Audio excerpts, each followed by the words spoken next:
नमस्कार, जी न्यूज देख रहे हैं आप। मैं हूं अदिति अवस्थी। पश्चिम बंगाल समेत 5 राज्यों में विधानसभा चुनाव होने हैं। ऐसे में राजनीतिक पार्टियां अपनी सियासी जमीन को मजबूत करने में लगी हैं। कोई रथ यात्रा निकाल रहा है तो कोई स्कूटी राइड कर रहा है।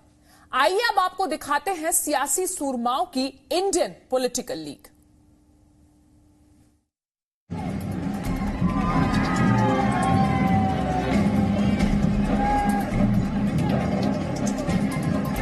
प्रधानमंत्री नरेंद्र मोदी आज पुडुचेरी और तमिलनाडु के दौरे पर हैं। आज सुबह सबसे पहले नरेंद्र मोदी पुडुचेरी पहुंचे, जहां उनका भव्य स्वागत संगीत से किया गया।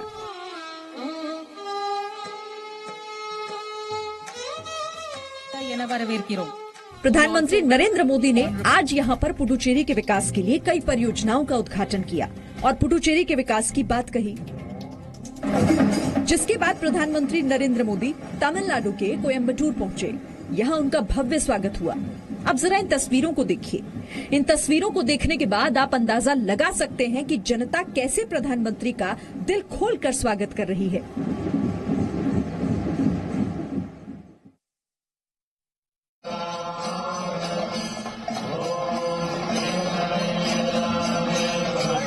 असम में आने वाले चुनावों को देखते हुए बीजेपी पूरी तरह से सक्रिय हो गई है और इसीलिए केंद्रीय गृह मंत्री अमित शाह आज असम के 1 दिवसीय दौरे पर हैं।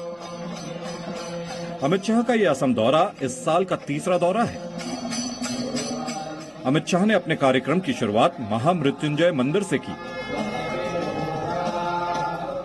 जहां उनका पारंपरिक तरीके से स्वागत किया गया और जिसके बाद अमित शाह महामृत्युंजय मंदिर के प्राण में शामिल हुए।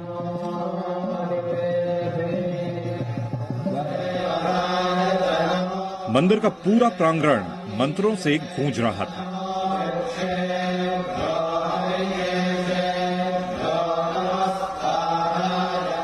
और इन्हीं मंत्रों के साथ अमित शाह ने पूरे विधि विधान के साथ महामृत्युंजय मंदिर में शिवलिंग पर जल से अभिषेक करके पूजन की।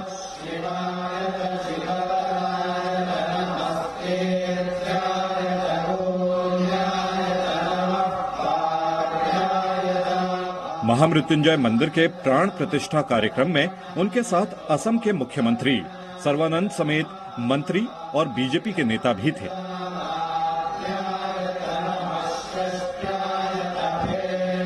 इस पवित्र भूमि पर भृगुगिरि महाराज ने जो कल्पना की थी, विश्व के सबसे बड़े शिवलिंग की स्थापना की, आज वो कल्पना की परिपूर्ति होने जा रही है। मंदिर में पूजा के बाद अमित शाह बोरडोवा गए, जहां उन्होंने एक जनसभा को संबोधित किया और असम में अपनी सरकार की खूबियों को गिनाया। एक जमाना था कि असम आंदोलन से जाना जाता था, हिंसा से जाना जाता था, अलग अलग प्रकार के आंदोलन यहाँ पर खड़े होते थे। और मोदी जी ने असम का गौरव बढ़ाने के लिए तो जो कुछ कर पड़े वो करा।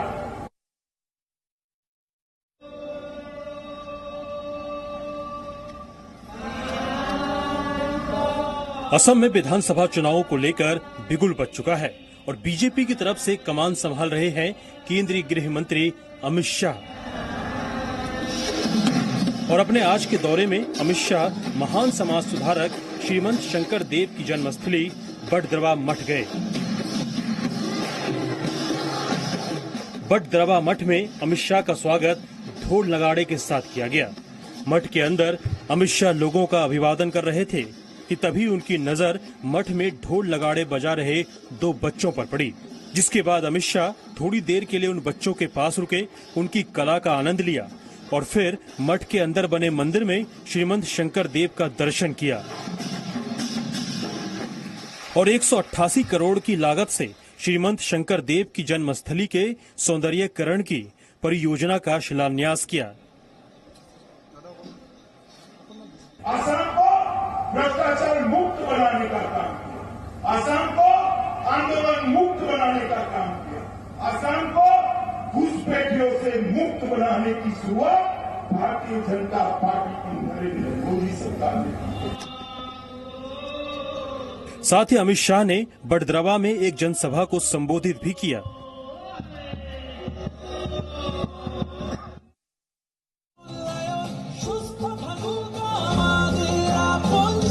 5 राज्यों में होने वाले विधानसभा चुनावों को देखते हुए बीजेपी पूर्वोत्तर के राज्यों से लेकर दक्षिण के राज्यों तक तैयारियों में जुट गई है।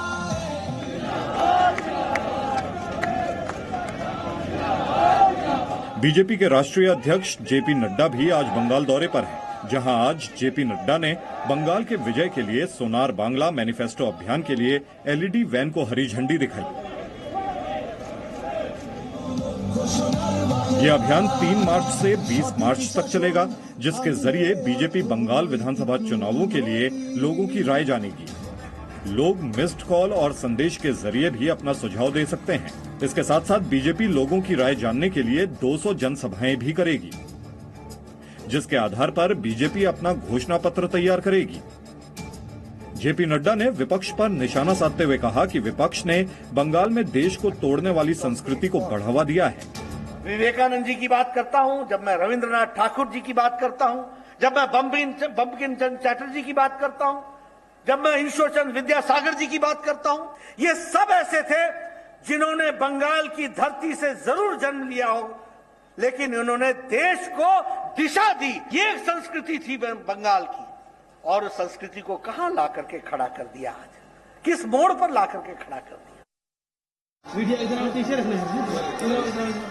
बीजेपी अध्यक्ष जेपी नड्डा सोनार बांग्ला मैनिफेस्टो अभियान को हरी झंडी दिखाने के बाद वंदे मातरम के रचयिता बंकिम चंद्र चटर्जी के घर पहुंचे,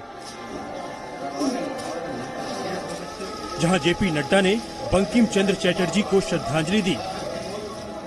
बंकिम चंद्र चटर्जी के इस घर को अब गया है,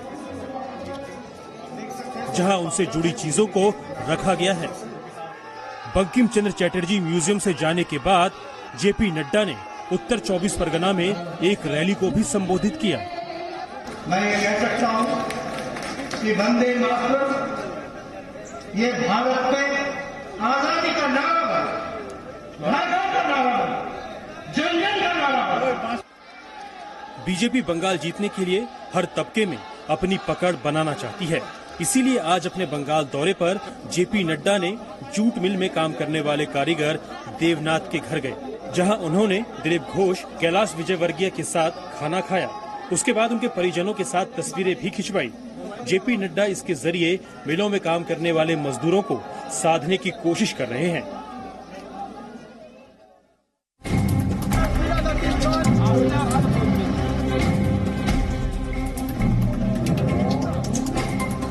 ये तस्वीर कोलकाता की सड़कों की है, जहां ममता बनर्जी इलेक्ट्रॉनिक स्कूटी पर सवार होकर अपने घर से सचिवालय जा रहे हैं। आमतौर पर स्कॉर्पियो में देखी जाने वाली ममता बनर्जी आज स्कूटी की सवारी कर रही हैं।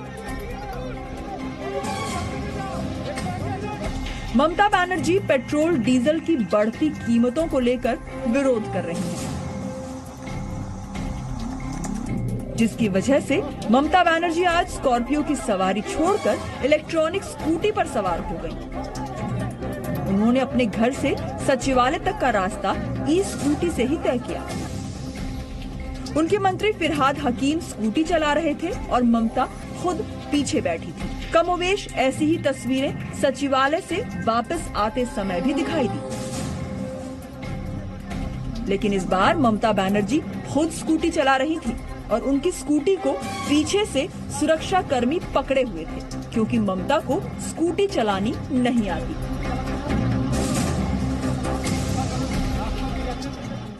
तो सियासत की कई तस्वीरें आपने देखी। अब आपको एक और इंटरेस्टिंग तस्वीर दिखाते हैं राहुल गांधी की, जिन्होंने समंदर में छलांग लगाई। ये तस्वीर देखिए, केरल की ये तस्वीरें हैं। राहुल गांधी समंदर में छलांग लगाते हैं और इंडियन पॉलिटिकल लीग की ये सबसे दिलचस्प तस्वीर आप कह सकते हैं।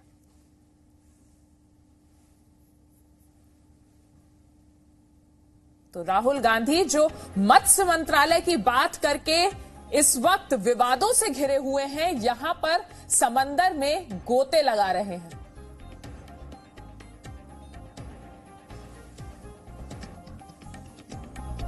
एक छोटा सा ब्रेक यहां लेते हैं, फौरन लौटेंगे, बने रहिए हमारे साथ। Presenting B News app available on Google Play and App Store. Download it now.